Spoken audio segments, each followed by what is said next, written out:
Hello everyone, it's Open House Thursday on Your View. Welcome to the show. I am Morayo Afolabi Brown. As always, I don't do this alone. I have my co-host with me. Hi, ladies. Good morning. Hey, Top, say what's up. I am very, very good. I'm not seeing you since your birthday on Monday. I'm very, very good. I must say that yesterday I went to speak at an event and, you know, I just saw this group of young people that are eager to learn and I just had to ask them, why are you here again? Like, you guys go for this, there's a group of people that always go for every training seminar. What are you looking for? And a lot of times what they need, what we need as a nation is already within us. We just need to take the action step to perform those things. Everything you hear at conferences are the same thing. We're just hearing over and over again in a different way, hoping to spike that, trigger that thing to make you work. But just don't wait for any trigger. You're getting older. Just do what you need to do. But then I need to shout out to mothers, Sha. For every full-time housewife out there, as in thumbs up. For everybody that is cleaning and raising boys. Man, I woke up 5 o'clock and as at 7:30, I haven't taken my bath. Mopping, cleaning, raising. As like, one body is saying, I don't want to drink this tea. It's not up to the, as in, I was just like, oh my goodness, how do women cope with this thing? How did our parents cope with having 6, 7 children? So what happened to your house help? Morayo. Long story. When are you getting somebody next? Soon. Okay, Bele. I'll survive. You'll live. Hi, Miriam. Hi. Now that she talked about kids, glamour. Do you want to Her grandson arrived yesterday, 11:30 a.m. in the morning. We're so excited. Congratulations to you. All of you that are looking for why she's not around, she has become a grandma. But we call her Glam-ma. So we're waiting for her to send us pictures of not just her with the baby, but we want to see her actually taking care of that baby. So we're going to call her up soon, hopefully today, tomorrow, whatever. Without the nails. We're going to see the status of YK right now as a grandma. And okay, we know that she's been in the UK to be with the baby. So I've been following the, I know it's not our story, Meghan Markle and Harry's story. And I just feel so sad for her. She has all her half-sisters and brothers saying all sorts of things about her. And then it brings to mind, you know, sometimes when you're doing well, it's actually your siblings that are envious of you. Right. She must be going through a hard time. That's the reality. How are you doing, Obiajulu? I'm doing amazing. I'm tired. I need to sleep. I've been shooting without sleeping as an actor. I like to call myself an actor, you know. So, and I was really happy because it was a wonderful experience. I impressed the director. And he was like, at the auditions, we didn't see you like somebody who had this, you know, and, you know, more scripts loading. Yes. when you're doing good and you are being acknowledged. It was, I was blown away myself. Fantastic, great. And you, Morayo? Business, you are now in season. Yes. You are about to be overloaded with tiger nut. But it's exciting. I mean, today, I thought I had deliveries yesterday. I'm delivering today. I'm really excited about that. And people have been calling me. I'm happy about it. You know, it's just good to do something aside. But see, somebody came to me yesterday and she was down and out and made looking for a job. She needs something. I'm like, listen, I work. I'm doing something on the side. You have to find something to do. You gotta keep your hands busy. So let's not make excuses again. Find something. I know it's not easy, but just do something. Morayo, let me explain something. Morayo saw an opportunity. She tasted a drink. It was nice.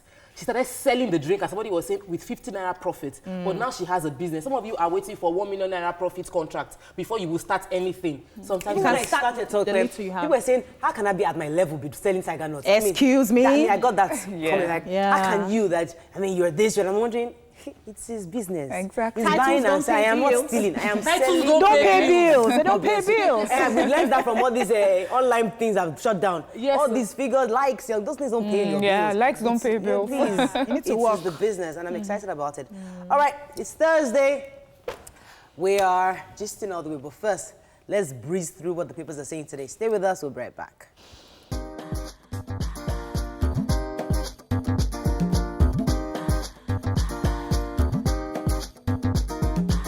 Right, we're going to start with the Punch.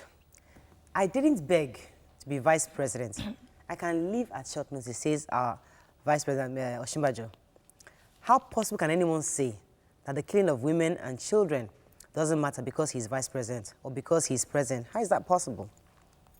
Nollywood mourns Omoge campus, Aisha Abimbola. Ogun proprietor principal tie pupils to crosses for being late. Alleged fraud, court remands ex-Plateau Governor Jang in prison. At last, National Assembly passes 9.1 trillion naira budget. Senate's team to meet Buhari over alleged IG's plots to frame Saraki. Negotiation for layers and others release is very torturous, says federal government. Let's start with the human interest stories. Okay, the Ogun State Police Command arrested a proprietor and a principal of a school, Meter Right Standard School, Ayetoro, for allegedly tying up two pupils to the cross and flogging them for coming late. Now, it was done publicly, so cars parked and they were watching. A policeman who was going on his way to work saw the cars and stopped by to find out what was happening. He went there, spoke to them to release the pupils, and they refused. So before he could, the teachers actually started flogging him with a hot whip. Yes, flogging him with a hot whip. So he had to run into the car to get handcuffs to take the principal, and they were resisting arrest. So he called for backup, and the DPOs came. We need to applaud the police officers. I wish his name was like mentioned obviously, so that we need to celebrate them, because we're quick to judge the ones that do wrong. I schooled in Ayetoro Comprehensive High School. Sometimes these things in Lagos might be, and we don't notice it, but it's still happening. It's a culture for us to chastise children by... It's hard labor. That's how you beat them. You are training. You are spoiled. And that's corporal punishment. They practically tied them to the cross like this. Yeah. The kids were like this. So it's like they want to set examples for the remaining, that if this is what will happen to you, shaming and all that. We don't need that. And I'm happy that they were able to... The Nollywood actor Omoge Campus died on yesterday. So Aisha, she died yesterday, and they said this is just about a year after Mujolaya died. Right. And though it's not official, they are suspecting breast cancer. She was undergoing treatment in Canadian Hospital, and she just died. Our heart goes out to our heart is the entire family. The entire family, the Nollywood family. Everybody on Instagram was just screaming, we didn't know. That's usually the reaction you get once something has happened. Let's move on now to The Nation. Saraki IG fight dirty over arrested killer called suspects. Alleged $4 billion fraud, Jang remanded in prison. Lawmakers raise oil benchmark to $51. That's from the $45 that was in the budget. Government battling for Leah Sharibu's release, and Buhari meets Muslims as Ramadan begins today. All right, who has the Jang story? Anybody have that? I have the yes, Jang go ahead, story. Mary. So Jang is the former governor of Plateau State from 2007 till 2015 and a current senator. And he's been remanded in custody for allegedly misappropriating about $4 billion. And for me, this is a welcome development that powerful people in government are being... Finally. Yes, they'll take them, they'll lock you up. So people can see, children growing up can see that, when you do something wrong, you get punished. He was the head of the Governors Forum. Remember the two factions? Remember that time? One of those. But who has the latest story? Sharibu's story? Yes, that's just the Minister for Information, Lai Mohammed, saying that, they're still working on bringing her back, that the process of negotiating with Boko Haram is torturous and complicated, but they're still working on it. They haven't given up. They'll work hard until... Yes, but they're still working on it. So it's not like we're quiet. It's what the government is It's good that he's even giving us information. Moving on now to Daily Sun. Saraki accuses Inspector General of Police of frame-up plot. Alleges plan to coerce criminals to implicate him, says Kwara governor. Allegation is unbelievable, unverifiable, and unfounded, says the police. Governors finger NNPC in subsidy payment fraud. More trouble for Okorocha as APC Appeal Committee upholds ward local government congresses. Abri ex-Cross River governor joins APC chairmanship race. And court bars police and EFCC from searching Governor Wike's residence, obviously, because he's still the governor and he has immunity. So it was pretty ambitious for them to even think of trying to get that. Yes, what other story? Saraki's story. Yes. Oh, yeah, we forgot Saraki. Go ahead. Yes, so, well, the story is a cultist in Kwara State who have been in custody for a few weeks. have finally been asked by the IG to be sent to Abuja for further questioning. And the governor of Kwara State, well, took it upon himself to call Saraki and say, okay, this is a plot to implicate you in this. And so Saraki has come out to say, the IGP is trying to implicate me in something I didn't do. Right. These were cultists that were already about to be, prosecuted. So why are you bringing me in? There was a quote I was going to actually take. Go ahead. They had not called Saraki's name. Where he got his information from is from the governor. Right. Where he got the intelligence from the governor. So, the question is, they say a clear conscience spreads no accusation. Right. If you do not If I can jump to wrong, New Telegraph, because that's where I have the quotes from both parties. Okay. Inspector General say that the claim of a plot by the IGP against the Senate President is a ruse.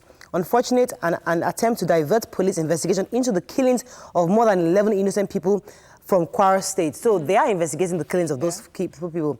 But Saraki is saying here that the plan is that under duress, the suspects will be made to alter the statements they already made in Ilorin.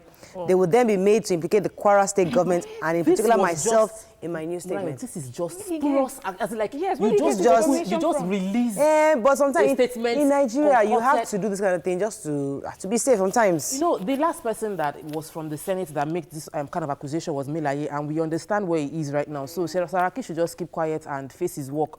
Do your job well. Don't... But sometimes, if indeed, what if these allegations are... Milaye made such allegations too, but he had his own case. So if the government has a case against you, face the case, stop making allegations and trying to distract us. We won't. They have not called Saraki yet, so this is him just screaming. They are going to implicate me. All right, let's move on to Vanguard. We have to run through this. Saraki Police Inspector General trade words over called suspect. We talked about that already. El Zakzaki, army would move against Shiites. 2.1 billion arms deal. Dasuki, 3 others secure fresh bail in amended 32-count charge. Invest looted funds in agriculture. Governor Bello tells Buhari. Nollywood diva Aisha Bimbila dies in Canada. Leah Sharibu talks with insurgents. Churchill says federal government. Benue killings, I'm prepared to step down, says Oshibajo. Who has that Oshibajo story? I have the story. So Professor Yemi Osibanjo has said that he's prepared. Are you laughing? Osibanjo. Okay, you understand what I'm talking about. Your vice president. Yeah, my vice president. So he said that he doesn't mind stepping down because this is said after a visit to IDPS camp, and he was accused or the bishop was actually just trying to... saying that he's keeping mute over the killings that has been happening in Benue, the herdsmen clashes, and he's not coming out to say anything or do anything that he's not really interested. And so he's saying that, how can you say that I'm not interested in what is happening? Almost accusing him that as a Christian, you've not done anything. And as a Christian, he should have done, well, he's expected to do so much more. And he's saying, listen, the fact that I'm a Christian is a totally different issue. Yes, I'm a Christian and I'm 100% that, but the vice president position is something I can always leave this second. Really. It's not that important to me. It's not even a matter of my hands are tied. It's not like I can't do anything about it. What they're sort of accusing me of is like an Islamization of Nigeria. And the thing is that I just always find our Christian leaders always pushing this rhetoric about Islamization of Nigeria. When Jonathan was president, I don't know if there were any Muslims crying about Christianization. We have a problem. We have a security problem. Everyone is being killed. Mosques are being blown up. Christians and Muslims are killed everywhere. Let's talk about it as a Nigerian. Yes, not as a Christian. And stop dividing people along religious lines. Okay, let's move on to Nigerian Tribune. We talk about Saraki. I think there's no other news story in the Tribune. Omo Agege, Senate loses application on stay of execution. APC appeals panel affirms Imo Congresses. Court bars EFCC from searching Wike's house. And government kidnapped Syrian engineer in Sokoto, killed 3 policemen. Who has that story? I have that story. So an expatriate working in a construction company in Sokoto was kidnapped, and the 3 policemen who were guarding him were killed in that battle. So the police has come out to say that they've gone after, to rescue him and also to, get those gunmen, the bandits. Yes, the bandits. They've gone after them. This is my first time hearing about kidnapping in that side, like in the north. They do. They do. Unfortunately, that's all we can take on Front Page. When we come back, we'll discuss domestic violence against men. Stay with us. We'll be right back.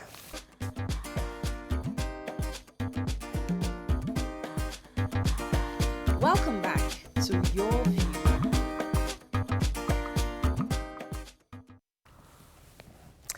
Thank Thanks for joining us. So it's been known that women have been the main recipient of domestic violence. And this gives key attention to women and little more to men. However, several cases of women beating up their husbands and even killing their husbands for one reason or the other have been heard recently. And according to the Lagos State Domestic Violence and Sexual Violence Response Suite, DVSRT, there have been about 138 cases of domestic violence against men from May 2017 up until March 2018. So we ask, how can this be avoided? Join the conversation 070-806-68014. You can also tweet to us at TVC Connect. Please hashtag YourViewTVC so we can read your tweets. We've always focused on men, on women being victims of domestic violence, certainly. But today, we don't want to talk about that because we know 1,000,001 reasons why women get beat up. But now, how does a man get beat up by his wife? And what are the circumstances? We're not going to laugh about this. It's actually very, very, very painful and very serious. Especially and we need to discuss exactly how we can help each other control ourselves. We're not looking at the role of a man. Who is a man in this relationship? And why exactly is his wife beating him up? I called a few pastors on this matter, and they had so many stories. I mean, they were excited for me to even share my story. They're like, well, we get these things every day. Yes. Before I say my own story, let me let you come forward. What are your thoughts and what have you experienced on this? The sad part is that in recent, like about 3 weeks ago, the story broke of 2 lawyers where the woman killed her husband. And it was a gruesome killing, premeditated. She bought a clean new knife, booked her tickets out of the country the day after, killed the man, castrated him, opened him and put it on his hand. Okay. So it is a gruesome picture of a level of premeditation that is surprising. We can't forget the lawyer, another lawyer who in Ibadan. You know, the story was also, in both stories, you have story of women embittered by husbands that either have a separate family or there's this distraction. Why is it that these women don't feel like they have enough within themselves and they are so waiting for that man? But see, you can't really judge that because you're never judged until you're in that position. Yes, whatever the reason is, these things have been happening before. We are just becoming more aware of it. The killings. No, the killings have been happening. Like growing up, I had a woman at my backyard who was abusing the husband, like give him slaps outside on a normal day, like regularly. Why? There was a time I had to have, I was 16 at that time, so I had a conversation with her. She likes me, she sends me on errands. I had a conversation with her. She told me that the man had been over time bringing ladies to the house and doing them in her presence, asking her to watch and learn over time. He had money at that time, he was working. And so something, the table turned, he lost his job. Now the wife was now in charge of running, and then all the resentments that she had built up, came out.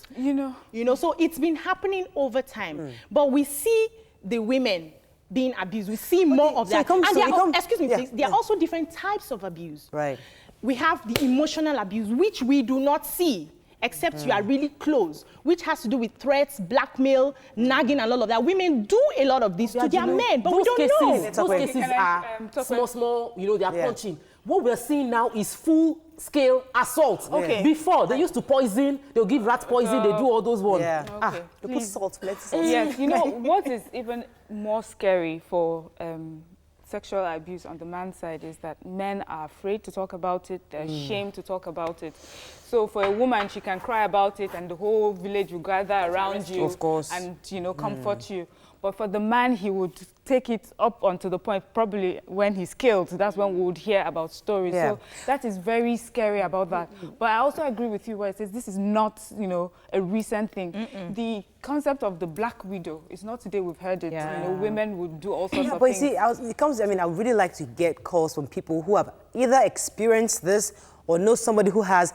Please share your stories with us. We'd like to hear from you. But I'd like to ask the question, what is the breaking point for a woman? What's that thing that pushes her? that must happen for you to get to that point where you feel that you must assault a spouse? People don't know. We don't think about it. If we think about it and we know... Why has shared her story where she felt that, listen, I would pull She was aware. if you think about it, you realize that if I stay in this marriage, this man will make me kill him. So you will leave. But we're not aware. So we just keep thinking, I can cope, I can deal, and one day you just break. So we have to think about it and agree that what if you're frustrated in your marriage, what would he do that will make me kill him? Then if I'm prepared for that thing, then I can avoid it from happening. But when we're not prepared, it just happens and you realize you avoid it on his side. You avoid it on his side. You cannot avoid what he will do. You Exactly. cannot avoid the reaction. Should women prepare for that breaking point? I think so. Should, like in your mind, mentally. The only thing you can control. Mariah, when you want to talk about the reasons why people do this, it would seem, when we start listing the reasons why, it will seem like we're justifying domestic violence against men. But the thing is that there's truth in emotional abuse. Yes. Some women have gone through years and years of emotional abuse. Yes. And one day it's not premeditated. They did not think they would do it. They just snap. It has happened. You hear men too say that they didn't mean to kill their wives, but it has happened. But so in that case, you say a woman will just snap. They're like, how is it this woman brings me to quiet the point, which is why I'm so excited that both there? of you attended the Family Life Conference, because we need to start understanding that there are experts out there that can help us with our emotions. There are people out there who have been trained, who have the knowledge to help, because people don't believe in getting therapy. People don't believe in getting counseling, proper professional counseling. And not all of us have the same level of resilience to deal with situations. You only have control over your actions. You can't influence. You can try to influence another person's action, but you cannot really, control another person's action. Now, when people are in abusive relationships, what happens is, especially if the physical one is the one we see, where they hit, they slap, they kick, and all of that. The psychological abuse goes really, really deep. And women do it more to men because physically we are not as strong, except for the very strong women. So they give them that emotional and psychological abuse. And it gets to that point where it's like a breaking point. You don't know when you snap. I spoke to a pastor this morning. He pastors a church, and he was giving me the story of a family. A man came to confide in him that, listen, my wife beats me up every single day. He's really tired. And he now asked the guy's permission, can I call your wife? And they called the woman. The woman came in and said, yes, I beat him up, so what's the big deal? Then in fact, because he came to report to you, I'm going to beat him again today. And the pastor was like, okay, we have to find a way. The issue obviously comes to the fact that she feels empowered enough that he is a weakling, he doesn't have a job. Goes back to what, and I'm so thankful to Ibuka Awosika for teaching me this one principle that I've stuck in my head forever, that what defines a man is not the income he brings in. It's the fact that he's the head of the family. So the woman feels that because I am the one bringing the money, I'm the one in charge, I'm the one paying for the clothes that you're wearing, I have all my rights over you, all the rights over you. So when he has issues, she beats him up. That's a category. So he feels helpless because he can't leave. He doesn't have anything else. That's a category. But the thing is, we don't discuss these issues. Do you understand? We're not discussing, we're not even, and when we discuss with friends that have little opinion professionally to advise you on it. So they just give you their own, they be like, if it is me, I will give him a slap, and then you go home and try it. So if any woman finds herself in a situation where she's getting moved into, she's already thinking evil and ill about her husband. Time to get out. I was having one with a friend, and she was saying that her husband just said that you want me to beat you, I will not beat you. What I will do to you is just to pray that trailer will just jam you. Jesus. This lady was heavily pregnant with his child. And I'm like, you can't be in that evil, that environment it will kill you. So if you're already, and he was able to say because he had thought about it. So if you are already thinking, can this man just not come back home today? Can this man just have an accident? And women are thinking then this step stuff, aside. then please go and seek professional help, because if it's in your mind, it will play out. Let me take this call from Akbar. Ramon, are you there? Hello? Thanks for calling. Hello. Oh, it's breaking up. Can hardly hear you. Hello. Yes, Mercy, go ahead, please. Yes, we can hear you. Welcome to the show. Okay, you got that. It's breaking up. Sorry. The weather. One of the reasons. Yes, let me come here. I was discussing, I had mentioned this with a friend of mine, a man, and he says, well, he has seen a lot of bullying by husbands to their wives. even like his friend, maybe he goes to a friend's house and he sees the way the wife is being talked at and bullied, that sometimes he feels that those people must have some, you know, you must be strong to go and eat somebody's food. How can you bully someone and still be comfortable to sleep in that person's house and eat the... It's like you're looking for trouble. So he says sometimes the way he says is that maybe women are revolting. Yeah. Oluwaseun Martin said, one of the reasons women get violent with men is sexual immorality on the part of the men. Pause. Pause for a second. Sexual justification. Is that enough? But the thing is, let me not even finish. It is one of like, it is like So, a 90% reason Tokwe, why it happens. They're sleeping around. Why is infidelity such a big deal to us? Men marry more than one wife before. Infidelity becomes an issue when you don't have the resilience to understand what you're worth in your own self. When you derive your own self-worth from your husband's feelings about you, then if he turns away from you, you will feel like you don't have any, you feel worthless, you know, and that will make you react. But Tokwe, you know, that's a bit unfair, because what is it about marriage? A woman comes into a marriage and sees as a partnership with her partner, and where you share love and also share finances. Okay. And a man that is cheating is not only taking away love, it's also taking finances away from you. So you think you need to protect your territory. So when you tell someone you put your love on the man, it's quite unfair, because the thing is you are expected to have that love, that relationship together and share it. So when you do that, you have betrayed her, and she has every reason to feel angry. There's no justification. There's no justification for killing someone. Right. But I can understand where a woman would get so angry. Let me just let you through what it's okay. I think about 2 months ago, we had this vibe on Instagram from an African country where they, like, 3 women chopped off their husband's privates, and they had to do an iron pants with padlock. They were marketing it that guys, once you start having an argument, just wear that iron pants where anything can come. The thing is, you need to understand that you cannot, you don't have what it takes to control that person. And so you need to build in yourself that if anything happens, let's talk about it now. Don't let it pile. Those women who end up killing have been piling up issues for a number of years. Okay, let's go on a quick break. Come back. We'll continue the conversation with the guests. Stay with us. We'll be right back. Stay tuned. Your View will be right back.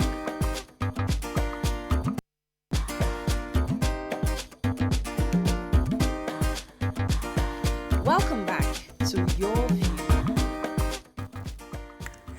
Thanks for staying with us. So joining us on the show is an author, speaker, and a life coach. This is Buki Orja. Welcome to the show, madam.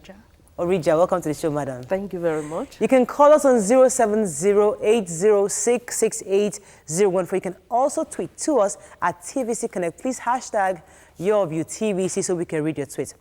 You heard about the recent stories of women killing their husbands and men obviously being victims of domestic violence. In your work, as especially a family life coach and all that, what would you say has been the reason for this outcome we've been seeing of women beating up their husbands?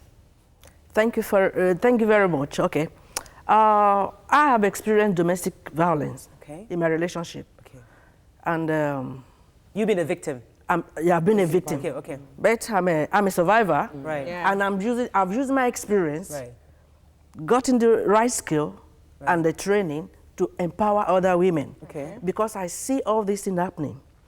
Why domestic abuse in the first place? For every action, it comes from your thoughts. When you think about it, your thoughts result in your feelings and emotions. Right. And that leads to your action. Okay. The thoughts are built up over years from upbringing, culture, religion. All these make up who you are and what you are showing up. Right.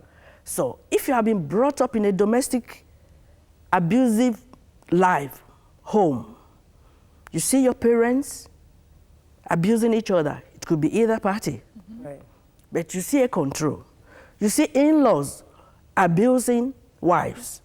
Right. And the most important thing is that, which we are ignorant of, is women that perpetrate abuse.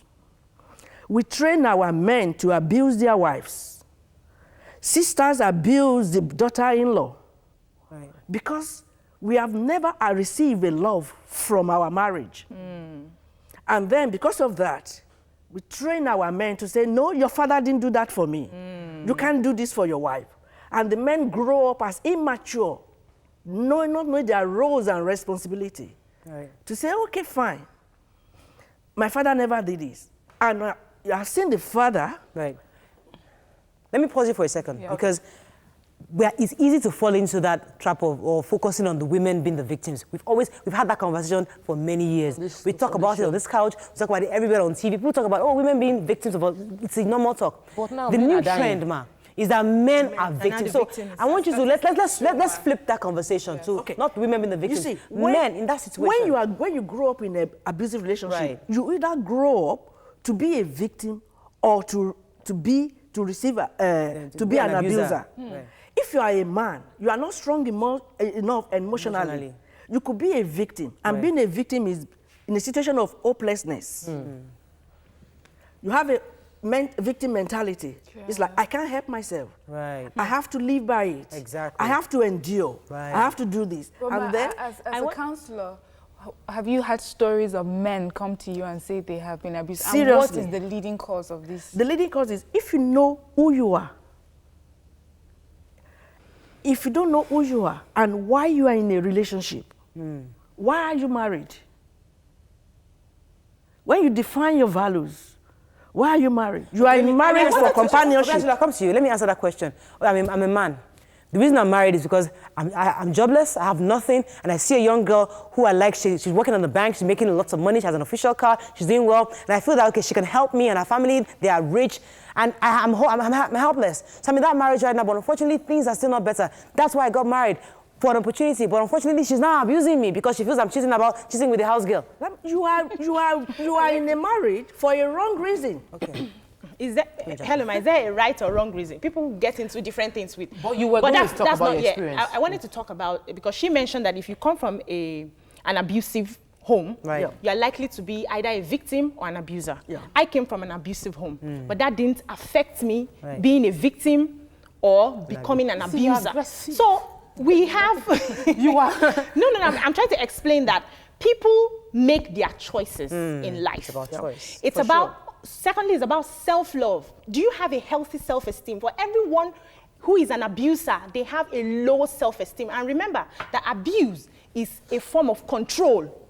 For sure. Exercised on the other person. So it's about the person, not basically about your childhood or your experiences. Can I You just- choose where you want to go. Can I just say something? You said you were in an abusive relationship. Yes. You grew up in Home, an abusive yeah. home. Okay. When you were growing up, there are some things that either inspire you or you grow against it. Say, no, when I grow can't up, take this. definitely I can't take this. Okay. Right. You have formed your opinion. You have made up your mind based on that. Right. But it's not everybody that can has do that that. And then somebody or something must have influenced you to take that decision. Maybe you move with where you got more enlightenment. Right. Okay. Or maybe you move with friends. Right. You get better education. Oh, I just Or love you- myself. you- Like, no, But that is it. I totally agree with you, man, because it happened to me too. I mean, I grew up in the polygamous family. I grew up with drama issues, and I was specific that, you know what, I'm not going to Let marry them anybody, any polygamous, anything. Go ahead, But Mariam. my question now is, do we have more men with less self-esteem? Is that the reason why? I just need to understand Right. what is making, it's like a new trend in Nigeria. I'm sure all around the world, we've always had it. But now, almost every week, we're hearing stories of women killing their husbands. Butchering. Especially when men come across as so what macho. is- yes. Macho What's enough. happening? Women Is have it been economic? Is it abused cultural? for years. Right. And now they are revolting back. Thank God. Is that nobody is dealing with it. It's like it is the normal, is a norm. You stay there. You continue back to to your go home. back to your home. You are not respective enough. You are not sexually active. You are not submissive enough. God hate abuse. Stay there. And the woman is dying and bleeding inside. I'm not enjoying my marriage. Right. I attempted suicide. Jesus. I attempted suicide. Right. I was a banker. Right. I'm a chartered banker by profession. Right. It is this abuse that make me to go into another career now. Yeah. Right. Because I determined that. And I see everybody, all my friends, whether at church, work, everywhere, everybody is in an abuse relationship. The way we do is, okay, how is your husband today? Oh, this is what happened. Oh, has he slept with your sister? Yours is better. We start comparing the level of abuse. So what you're slept with your what you're saying in housewife. essence, ma'am, is that there are issues where men beat up women and women hold up these emotions for so long that now what we are seeing right now is an outburst An of those people. explosion. Let me let you come and talk about So here's the thing. The underlying issue is that they've seen the traits, we've seen the trend.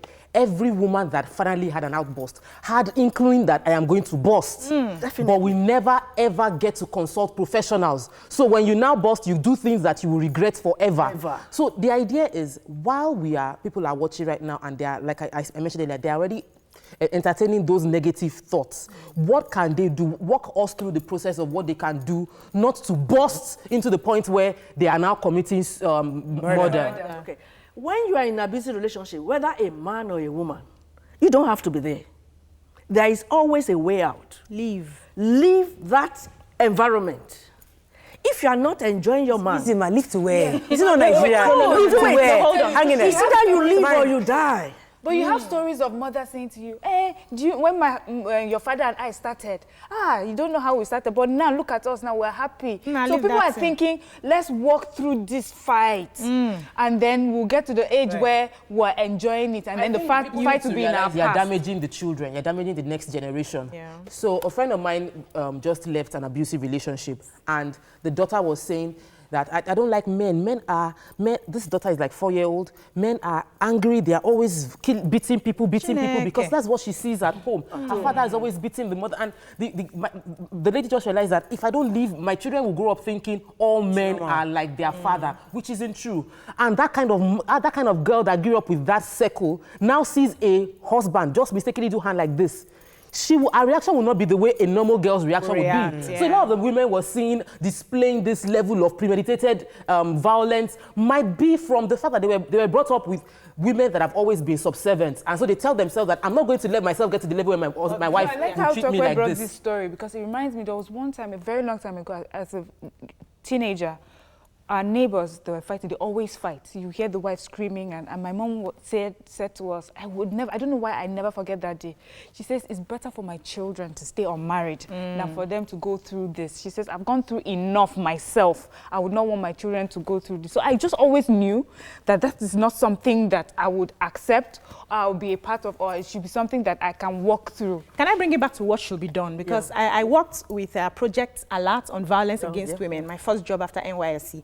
And we had a lot of people coming in for counseling who were already in this, abusive relationship. So the first thing we tell them is to leave that relationship. And we prefer help. We show them a place they can stay while you are either going to court or you are sorting it out by mediator. So as a woman now who is fighting this abuse, do you have like a place where people can come to if they are in this Unfortunately, we can't. Let's go on a break. When we come back, we'll continue this conversation. Stay with us. We'll be right back.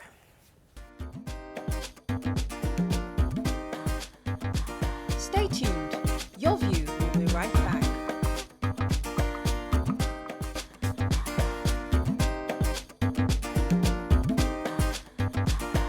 Welcome back to Your View. Thanks for staying with us. So we're going to have to conclude this conversation. But Ma, there is a man out there watching right now. He's being abused. He doesn't know who to talk to. He can't talk to family. For them, it's embarrassment. He can't talk to friends. He can't talk to anybody. He doesn't know what to do. And he's going through, what's the first step? The more important thing is that we make a lot of mistakes. We talk to friends that don't have an idea of what is happening. Okay. We talk, and especially Nigerian religious, we talk to our pastors who can help the situation. Because they are not professionally qualified for that situation. They are good as pastors, but they are not qualified for that. So, and the only thing they can say is, stay there. And pray. And pray. If you are a man or a woman experiencing abuse, you need to call yourself. Communication is the key thing. Come, okay, my dear, how did we get here? Why did we marry? Revisit your value. Revisit why you are in this relationship. That, okay, if the relationship is not serving both of us, Is it okay for us to split? I mean, when you're already abusing, that's some situation, like back to the case of the man that got killed in Sogotedo. He already told his sister and his relatives that this woman might kill me. Same way I've sat here on this couch and advised women that, woman, if your life is being threatened, leave that home. I will tell the man, men, if your life is being threatened in any way, leave that home. If your wife has told you casually in a way that I will just kill you one day, I will just poison you, leave. Don't let your case be like it's another statistics. But leaving is sweeping the issue under the carpet. Get counsel. No, leave first. Yes, that's the first then thing. You seek help. Yes. Leave first. Even the Ibadan lawyer's case, he knew that he might be killed. He was beaten by the woman. He went out, then came back to sleep in that same house, and he stayed there. Was finally killed. And let me take this call from Tony. That he might die. Leave. Tony, thanks for calling. Go ahead, please. Temi, go ahead. My name is Temi. I'm calling from London. Go ahead, please. This is a very, very lovely topic you have raised this morning. But in my own little opinion, what I feel is that I would want to talk like a Nigerian and a Yoruba man. I've seen a lot, even right here. I've seen a lot. The main problem I feel is that ladies want to eat their cake and have it. We should go back to the days of the Bible. We should go back to the days of the Quran. But we are in 21st century. We have principles that guide marriages. Let men and women honor those principles.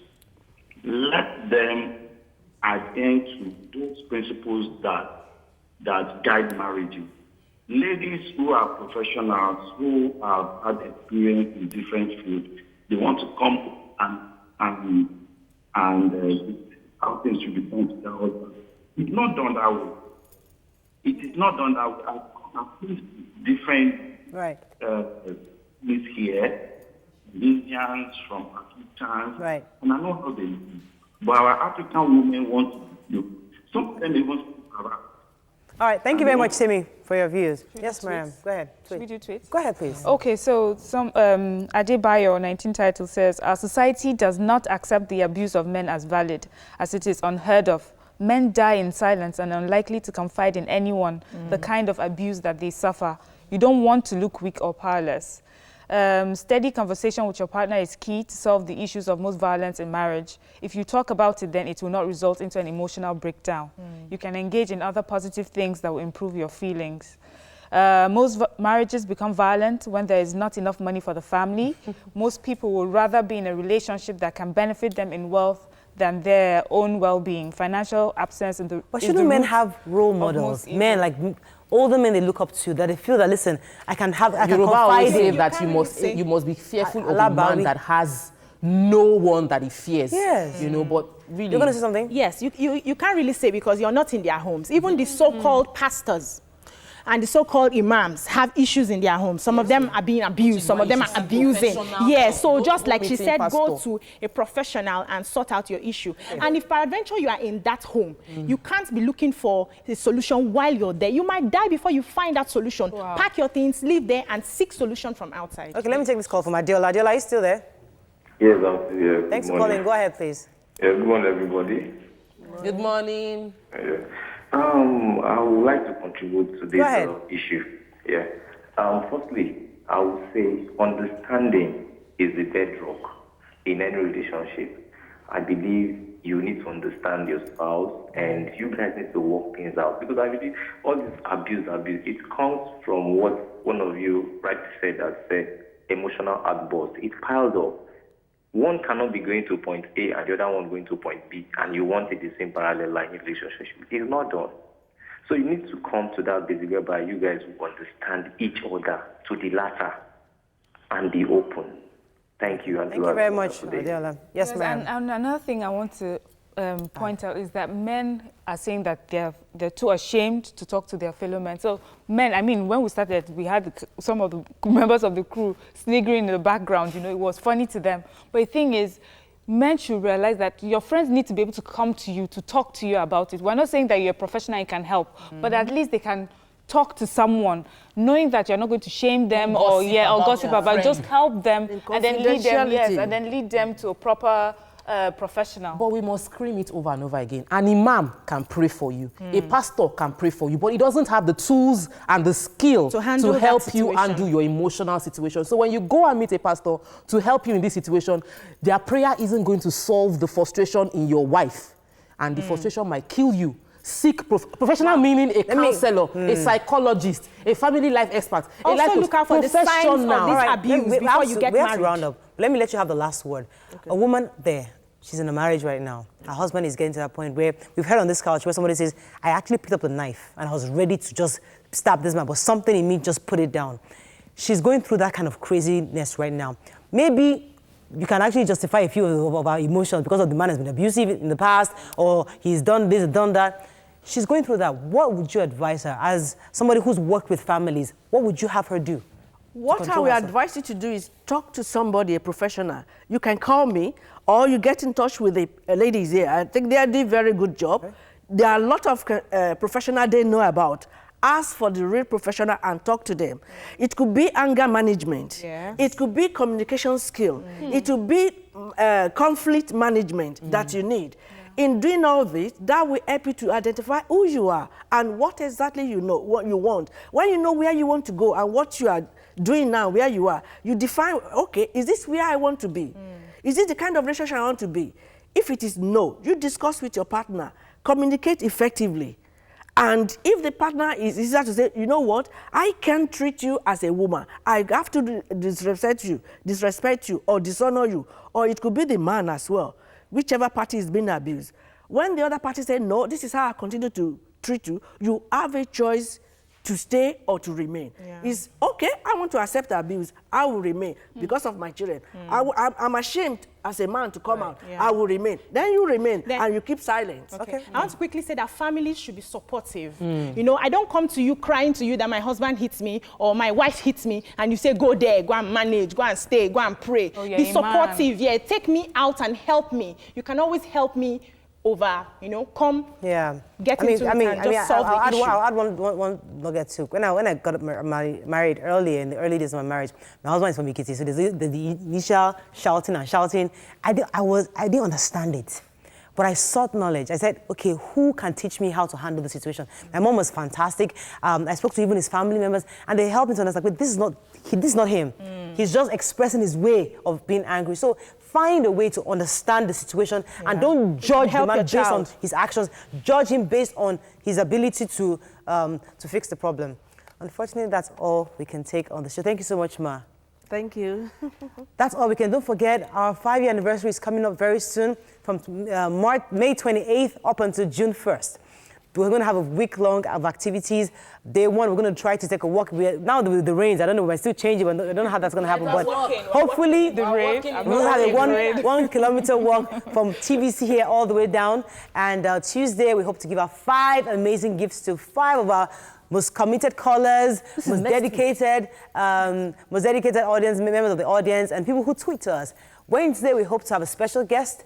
Thursday, we're going to be out at the JTF Park in Alausa, hanging out, you know, come hang out with us. We'll be there, music, dancing, take pictures, just hanging out with the ladies of you. We'll try to get some ice cream for you. And Friday, we hope to have a very, very in-depth conversation with some of the special guests. Have a fabulous day. We'll see you tomorrow. Bye-bye. Bye-bye.